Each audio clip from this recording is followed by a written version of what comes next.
Hello, everyone. Thanks so much for joining me here today as we get to talk about one of my favorite subjects, comic books. My name is Jose. I love comic books. I love talking about them. I love sharing them with you. Feel free to follow me on social media if you would like. Links are in the description below. I've also posted a link to the Marvel fan site that'll have plot synopsis and character bios for this issue. We're concluding Kitty Pryde and Wolverine number 6 out of 6 from 1984. And here we go. Chris Claremont and Al Milgrom bring you this story. Al Milgrom is a fantastic inker. I make mention each time that I wish he was a little bit more dynamic in his penciling duties. Here you see Wolverine kind of phasing through Kitty as Kitty's in the middle, as Wolverine and Ogun are going to battle here. So we're in Tokyo here, and Honor is the title of our story here, and narrated by Wolverine here. So, honored foe, though it breaks my heart, your days are ended. I wouldn't do that, bub, if I were you. And so Wolverine here in at a moonlit sky here, causing this shadow here. This is actually is pretty cool here. And so, of course, we get I'm Wolverine, the girl's Kitty Pryde, the guy, Ogun, she's a friend, and so long ago was he. Gotta put those commas in there. Before tonight's over, one of us is gonna die. Well, we know it's not gonna be Wolverine, so. All right, Tom Orzechowski is the award-winning letterer who has to letter Chris Claremont's many, many words. So during this time, he was doing New Mutants, he was doing Uncanny X-Men, and then he was also doing these pet projects. So Glynis Wein is also the colorist, and then Anna Senti and Jim Shooter complete the editorial. So pretty much everyone that works in Uncanny X-Men and New Mutants is here, except for Al Milgrom, who is not involved in those books. So, all right. And so Ogun says, so the pupil at last thinks himself the equal to his masters. And Wolverine says, yup. Of course, Kitty's like, Wolvie, no, don't. Shut up, kid. Stay out of this, says Wolverine. And so Wolverine continues narrating here. Ogun and I face off. And I remember the story I told Kitty about the day he met Miyamoto Musashi, the greatest swordsman in Japanese history, on a bridge too narrow for both men to cross together. But neither stepped aside. Instead, they drew swords. For 1 minute, they stood with eyes locked, each taking the full measure of his foes, realizing at the last that they were in every respect equals. This test of wills had been their duel, wherein they learned this was a battle neither could win, and so they sheathed their blades and went their separate ways. Now it's my turn. And so here you can see, I don't know if you noticed, Wolverine kind of in different angles as they sort of turn to face each other here. And Wolverine says, I'm not so lucky. So Ogun puts on his mask, and off they go. I'm the best there is at what I do. And so Wolverine sheathes his claws here. And here they go. Ogun jumps over. Tonight, that isn't good enough. And so Ogun tries to attack, but Wolverine holds him with his claws there. More than once, I'm sure I have him. Each time with contemptuous ease, Ogun proves me wrong. You can see the kick here to Wolverine and the ooh as he hits him. And then he strikes with the sword here, cutting Wolverine. And he says, first blood.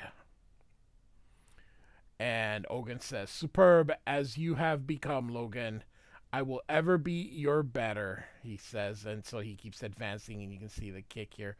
This is what I mean about Al Milgrom is a serviceable pencil. He's an incredible inker. His inking is exquisite, but he just isn't very dynamic. And it just kind of brings the story just down a notch.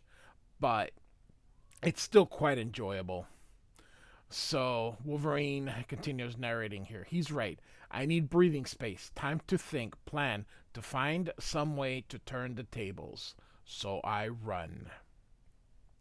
My gamble is that he'll figure Kitty's so done in that she's no longer a threat, someone he can take for granted. Logan, she yells, and so Ogun does leave after Wolverine here. He'll leave her to concentrate on me.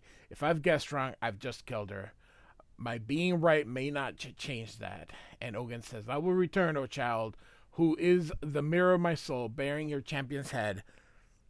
I trust, Kitty-chan, you will wait. Fleeing, hiding will no more save you than him. And so she screams for Logan here, and so realizes they're both gone. And she thinks here, darn you, Wolverine, why did you have to interfere? If it was hard enough facing my own death, I can't bear to have yours on my conscience as well. But what can I do? When I was in tip-top shape, Ogun made mincemeat of me. Now I'm so beat I can barely stand, much less fight. And then she goes, that noise.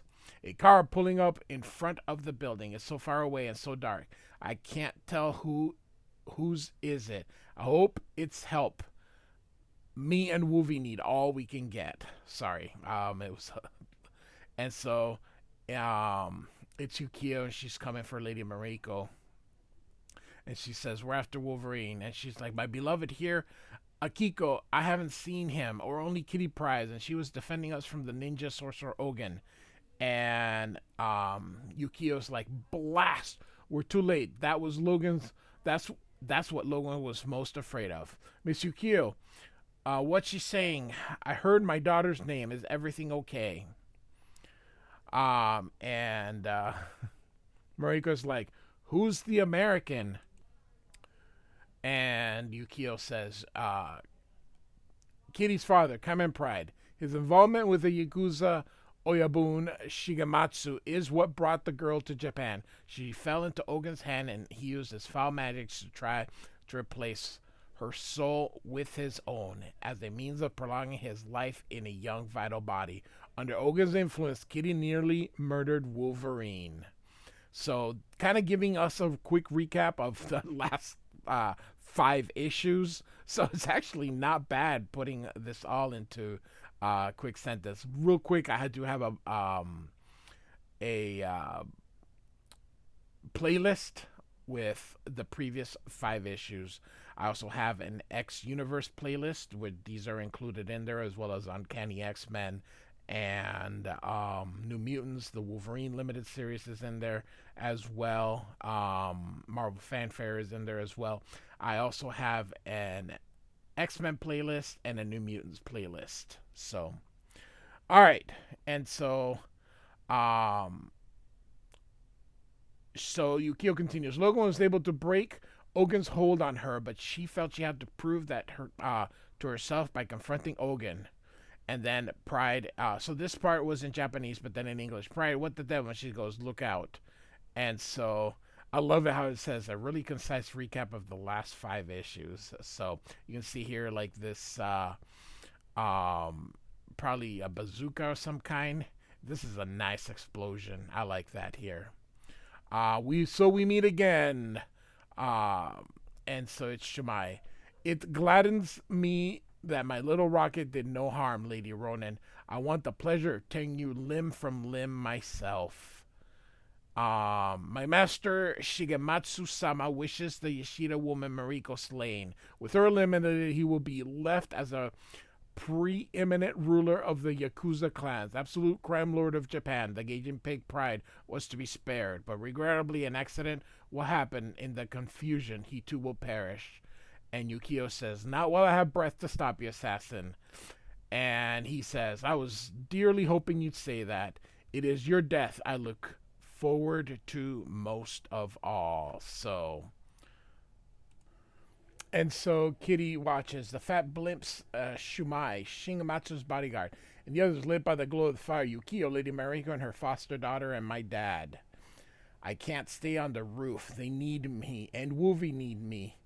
But how do I reach them? The elevator will take too long.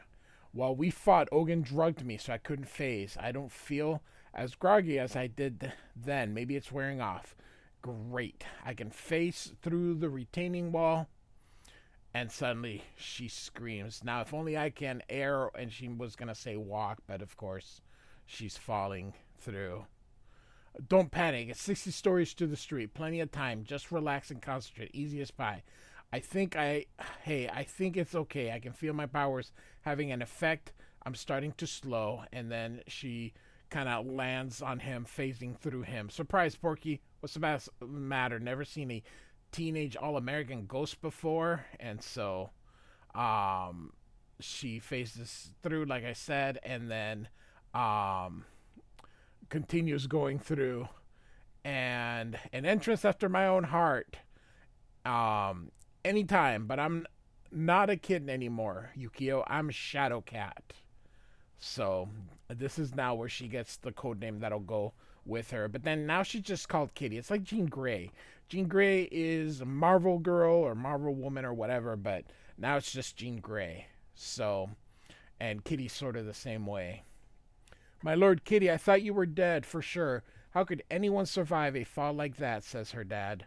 Practice makes perfect, Daddy. Need a hand, Yukio? And she goes, appreciate the thought, kiddo, but I'm doing... And she hits him here just fine on my own as she kind of beats him up here and then tosses him here. Kitty, wait, what are you doing? And as she starts to airwalk, unfinished business. I'll see you all later, I hope. And Yukio's like, no, you haven't learned yet. You don't have a prayer against Ogun. And Kitty says, haven't you learned yet, Dad? Wolverine's risking everything for him. I owe him the same. Sorry, so that wasn't Yukio. That was her dad. Oh, okay. Yep, it was her dad. So, my bad. So, all right.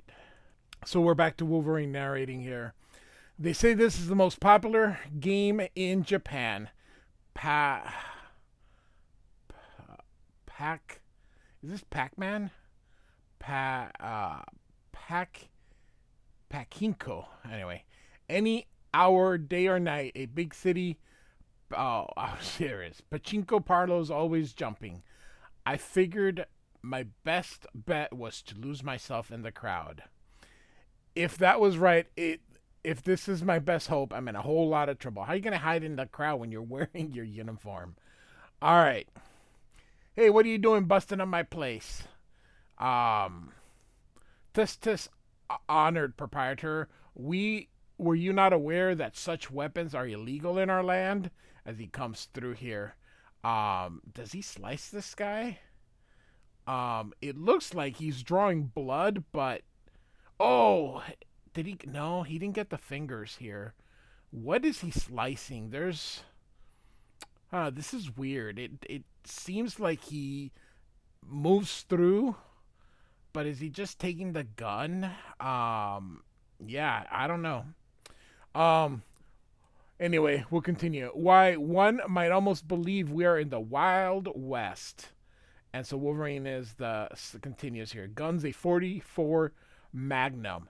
And from the sound of the bullets, they're Teflon coated armor piercers, as deadly as they come. Lucky for me, my bones are laced with adamantium, the strongest metal known. They can't be broken. My claws are forged of the pure stuff. There's nothing they can't cut.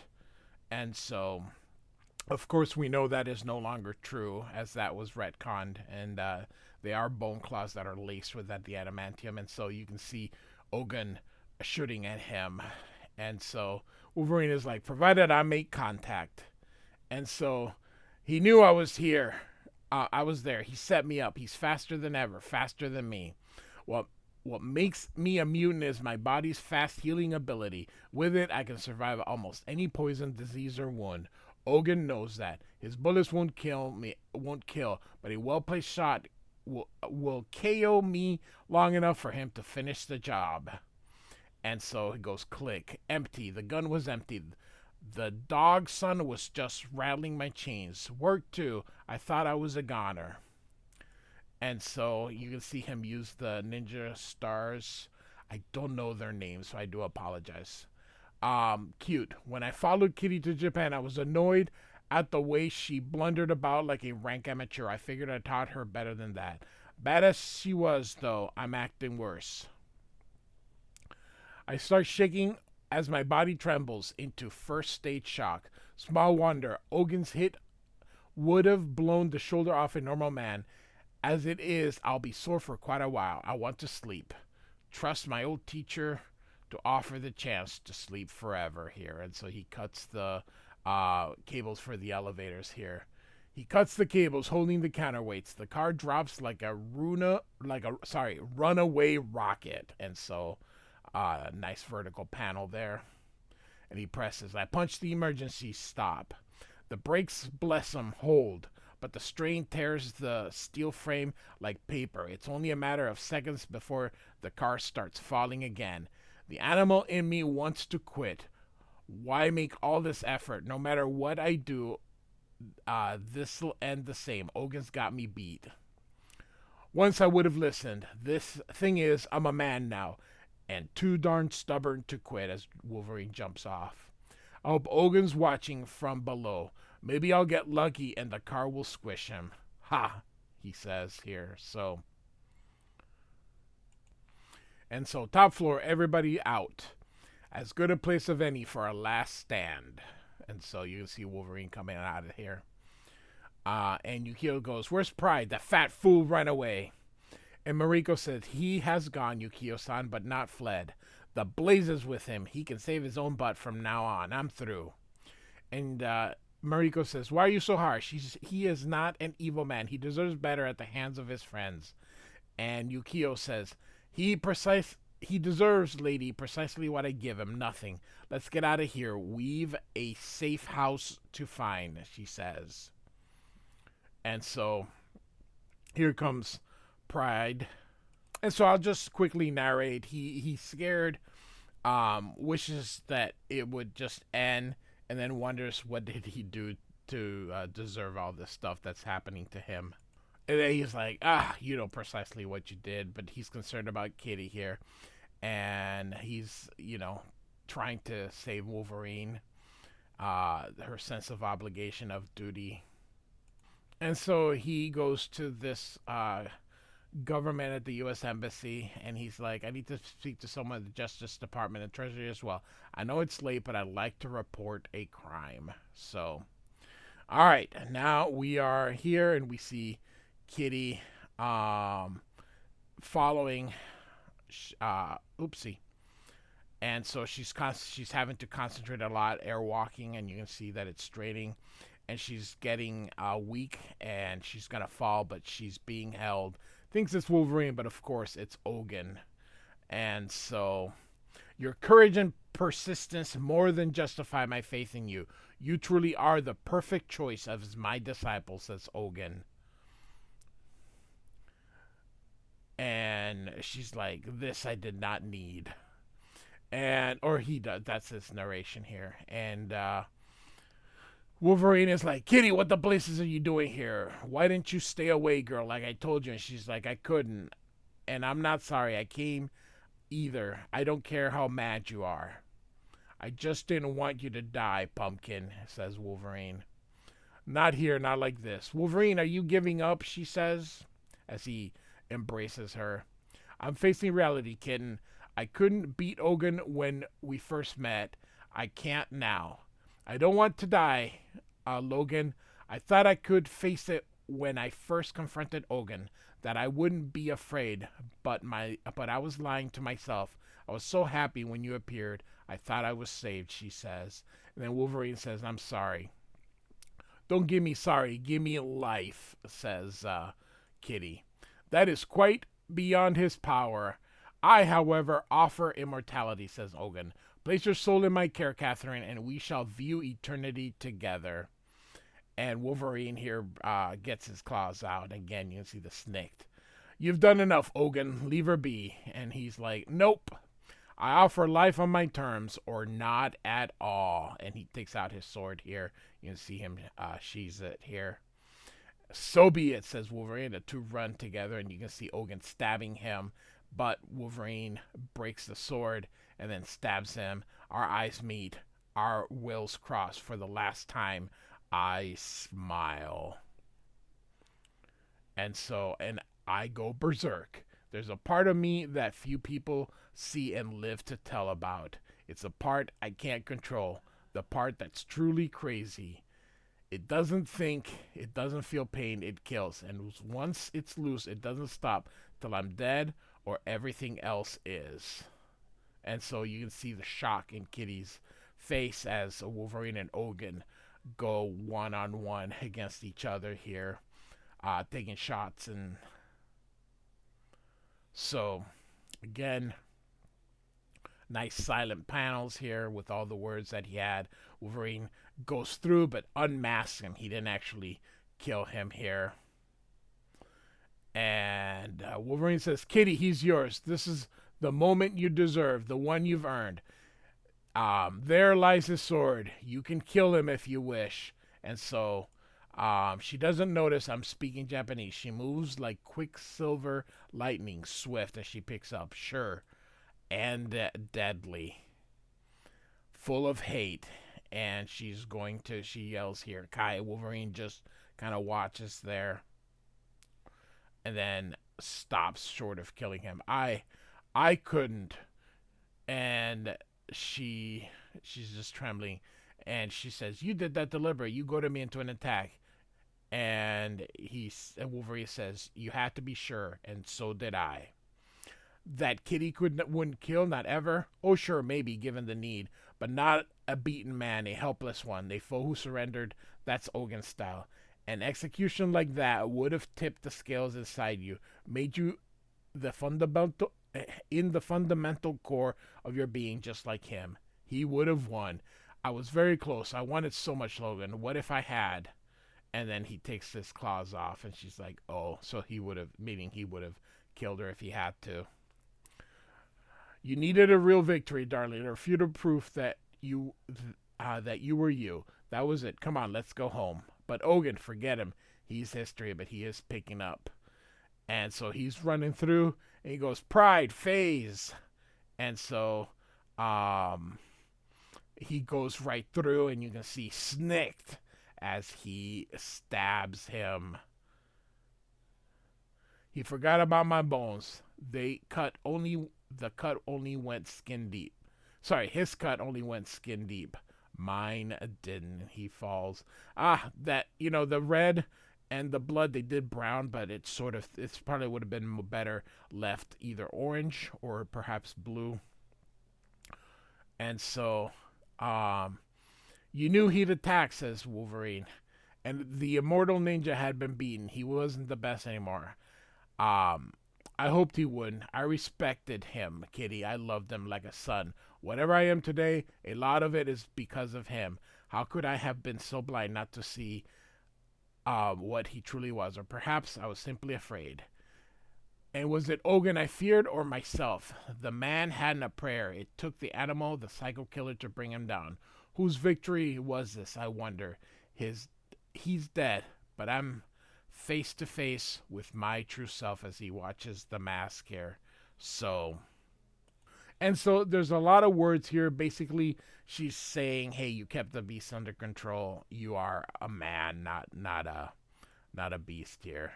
And he smashes the mask here, and they walk away here. And so we're in an epilogue here. And so Wolverine says, Miko squared things off with the cops. Having a lady who's one of the most powerful persons in Japan has its uses. And from what we learn, where Kitty's dad got to. And so Carmen is like, Kitty, Mr. Logan, you survived too. What I do best, chum. And in that, your kid and I are a lot alike. What does that mean? Ogun, yup. I've been busy myself, crossing my own Rubicon. That means the point of no return. So, I've been with federal agents telling them everything I know about Shigematsu's American operation, and with a little luck, I may just have put him out of business. I didn't cut any deals or ask for immunity. There's a fair chance I'll be arrested as soon as I step off the plane, but I find the thought of jail doesn't scare me like it used to. I'm through as a banker. I've lost that no matter what. But at last, my conscience is clear. I broke the law, And so he basically says he's going to pay the price. I don't know how you feel about that anymore, kitten, or me. If you hate me for all that's happened, I understand that's no less than I deserve. But of course, she takes it back and they're going to celebrate. And Yukio is like, nah, I'm leaving. And so Mariko's like, she loves you. And he's like, but I love you. So, well, young lady, like what you see in your foster father? And she's like, shocked. Don't let him fluster you, Kiko. Wolverine only looks tough. Kitty-san, I've never met anyone like him. And she says, me neither. And so, man, oh man, this is shock full here. So we're in the last page here. And Chris Claremont is going to fill it up with words, but essentially, Kitty is still a kid. And so here she is eating all this ice cream. So, despite all that, Kitty's still Kitty. So, all right, Kitty Pryde and Wolverine #6. This is the final issue. Good story. It's really fun. So after this, we're gonna see Wolverine and Kitty return back to the X-Men. Like and subscribe. I do thank you for listening. Goodbye.